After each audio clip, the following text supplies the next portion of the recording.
Welcome to Creator Fundamentals. My name is Dan Courier, and I am here to help you deliver your value to the world. A story broke earlier today, a few hours ago, in fact, about FamilyOFive. For those of you who may or may not be familiar with that channel, it was supposed to be a family vlog, but ultimately what happened is the family got into this horrible habit of putting their kids through stress and what turns out to be plain child abuse in an effort to get views. In fact, the family was just convicted of child abuse today, and in response to that, YouTube has banned that family from YouTube. So I think this tells us a lot of important lessons. I wanted to have the conversation with you guys about it, and wanted to hop on the live stream real quick and just talk about it. So basically the situation, there were a couple different incidences where people, took note of the fact that they were essentially abusing their kids for views, doing a variety of things, making one kid hit the other kid, yelling and berating the children just for the sake of making YouTube videos. And, on the outside, it's really easy for us to look at that and see how incredibly horrible and wrong it is. But sometimes it seems like people lose their way on YouTube and they get completely caught up in this idea of trying to grow big and trying to grow fast, that it seems to cloud their judgment. Now, I have no idea how horrible these people were before they started a YouTube channel and what other trauma they may have exposed their children to, but this is obviously just completely unacceptable. But the reason that I wanted to make this video and share this with you, because it's not the first time that I've covered a news topic that had to do with a YouTuber going too far, above and beyond what ultimately are the the issues surrounding FamilyOFive. There's been a couple different cases where YouTubers just they think that they want to get fast, get success fast, and when they don't get it, they think they constantly have to up the bar. A lot of the prankster videos do things like this. The article that I read actually referred to this FamilyOFive as pranksters. It doesn't sound like pranking to me, but in any event, one of the things that you often see with these channels that try to grow faster and do it through artificial means, they keep elevating the type of stuff that they're doing. Hey, Pam, how are you? And it's just concerning, and it's really important. The mental aspects of YouTube are huge, and they're probably either your biggest asset or your biggest detriment. So it's really important to recognize that it can be an emotional roller coaster on YouTube. You do have to exercise patience, and you do have to stay aware of what is reasonable and unreasonable. A lot of times, if you're putting yourself in danger or you're putting somebody else in danger, you're doing stuff that you might otherwise not do off camera, you really need to think about it and have some perspective on whether or not this is in the best interest of you, your life, your family's life, etc. I've conversation talking about proof. I'm not really sure what the situation is there, but in any event, what we were talking about is FamilyOFive and how they were convicted of child abuse in relation to the videos that they were making on their YouTube channel. Hopefully this is not too, trying to lower that sound there. Hopefully you can hear me, guys, but I'll post a link to the article so you guys can check it out. But it's been going on for quite a while now, but I guess they were just actually convicted of child abuse. So the reason that I wanted to make the video is because this stuff does come up from time to time, and it's really important when you're starting out on YouTube.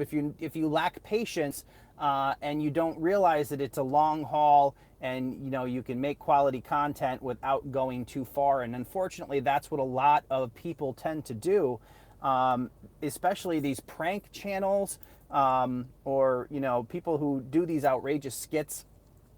There was that idiot YouTuber who was possibly staging or not staging things where he would go up and do stuff to random strangers just to get their reaction. Don't know if they were real or not, but the purpose is, even when they're not real, they're setting a horrible example for other people. I was mentioning before my phone overheated, there was the case where the boyfriend and girlfriend decided they were going to shoot a 50 caliber handgun through a book or at a book in front of the guy's chest, thinking it was going to stop it. Unfortunately, that did not end well. You have 3 traumatized people there and a lost life over somebody trying to get views on YouTube. So it's certainly it is something that happens. I mean, look at the person who went off and decided to go to the YouTube headquarters with a gun. And it's all because people just lose their perspective on creating content on YouTube. You really need to have focus and, you know, be doing this for the right reasons. If you're chasing money alone, or you're chasing YouTube fame, you're really going to set yourself up for failure. It is going to get frustrating for you, and you're going to find yourself in a situation where you're not happy with the performance that that you're obtaining. So it is a long process, and I think we all need to have perspective on that, and you know, be prepared for not a lot of feedback. You're not going to get instant success. I don't remember who the quote is, but I've heard it a couple times on YouTube through various videos that overnight success takes 10 years. And it's so true, because you don't know these people when they're trying to get famous, and you know, if they're doing it the right way, making quality content, it's a very long haul. But people see the fame, they want to, you know, get to the fame quickly, so they start doing more and more outrageous things. In this case, this family, not the poor family, because I think the parents are psychopaths, but they were abusing their children for views. I mean, that's just absolutely awful. You just need to understand that you need to go into YouTube for the right reasons. You want to focus on making good content, and you know, going into it with something that's sustainable. When you're doing outrageous type videos, if you keep doing the same thing over and over again, you know, it's not going to be outrageous anymore. And then you know, some of these people decide then they have to keep stepping up the bar and be going, you know, more outlandish in the things that they do. And then they just lose their mind and do all these crazy, dangerous things to put other people in harm's way. So, Snake Eyes BP 1980, do you know about YouTube's terms of service? Yeah, I'm pretty familiar with YouTube's terms of service. A lot of it was scripted, though. I think, to be fair, it doesn't matter if it's, I'm trying to move this here because I can't put it where it normally is, because I don't want it to overheat. And I'm gonna create a little background noise, unfortunately, because I need the AC, because the phone just wants to overheat significantly. So let's do this for a second, give it a little love here. But this is, those are the compromises you have to make when you're trying to do this type of content at a moment's notice, which is what I am doing here. Let's see here. We can hide that guy on the channel. It doesn't matter who it was, Sure Productions, they're gone. So just wanted to jump on the live stream. I'm going to put links to the articles in this, but I'm curious what you guys think. I see a lot of you, I see some people maybe defending them, saying that it wasn't actually, that you don't think that it was real abuse. It seems like the courts found out or decided that they did in fact think it was child abuse. Even if you do a script and you tell your kid, one kid, to smack the other kid and that you're going to film it, what kind of message are you sending to your kids? I don't think that even if that was scripted, or, you know, I don't think it's a good message to send your kids that, hey, we're going to lie to people on YouTube to make money. Not a really good way to go on that. So as a parent, I think, you know, and I am a parent, I have 2 children. You have to be not only aware of, you know, actual abuse like these people seem to be conducting in the eyes of the law, but also, I mean, other things. You know, you got a kid who's 12, 13 years old, and just being talked about by their parents is traumatizing for them. You don't want to put them in a situation where they're really uncomfortable with it, and maybe they're picked on at school or whatever, you know, those kind of things. So I've always offered my children the opportunity to be in my videos, but never try to force them to do it. When they're ready to do it, they can do it. If they want to do their own channels and things like that, that is something that I will certainly support them in. But I just think sometimes we got to maintain our perspective, and especially when you're doing vlogging type channels or family channels, that that you keep it in the reins of you know, reasonable activities, and not continually try to do things that are so outlandish and outrageous that'll make a great thumbnail that could actually do damage to your kids or your family or anybody else. So I wanted to get the article out to you because I think it's kind of significant that YouTube actually banned them. I don't really understand why YouTube took as long as they did to ban them, but I guess they wanted to allow the law to take its course and not make any snap judgments. But in this case, YouTube has banned that family. So it's unfortunate that there was even an audience for that type of content, but you know, unfortunately, there seems to be an audience for every type of content. So yeah, we have my kids on my channel and I don't do those types of things. Yeah, you can make a great family channel with all kinds of cool videos and topics and formats and not have to go down that road. It's a very, you know, slippery slope indeed, and one that's probably not going to end well for anybody. But again, like to bring these articles to you. I will put links in the description below so we can talk about it more in the comments. If you want to, you can pop back later in the day and I'll have those links. I'll do as soon as YouTube finishes processing the video, I'll get the links in there and we can start a conversation in the chat. But I thought it was fairly significant, especially since YouTube banned them. And it'll be interesting to see what type of feedback comes out on YouTube.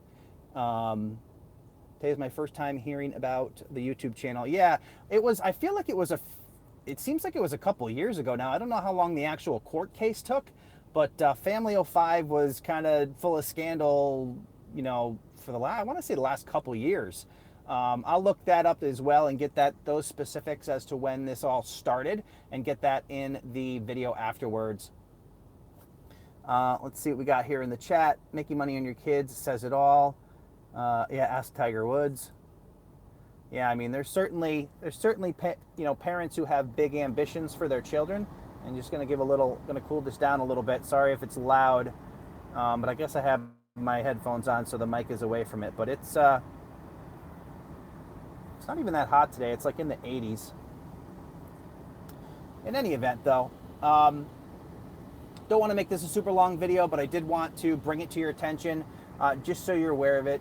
It's be interesting to see what people think about YouTube's response to this, whether you think it was appropriate, whether you think they waited too long to do this and ban the family to keep that type of content off of YouTube. I think they should also use this as an example to make educational material that actually, you know, prevents this kind of thing from happening in the future. I think that's really important with all the information that they put out to educate YouTubers. I don't think they spend enough time on the mental aspects of YouTube and the stress it can cause, or the anxiety that people face by trying to keep up with other people or become successful overnight. So just look in the chat real quick.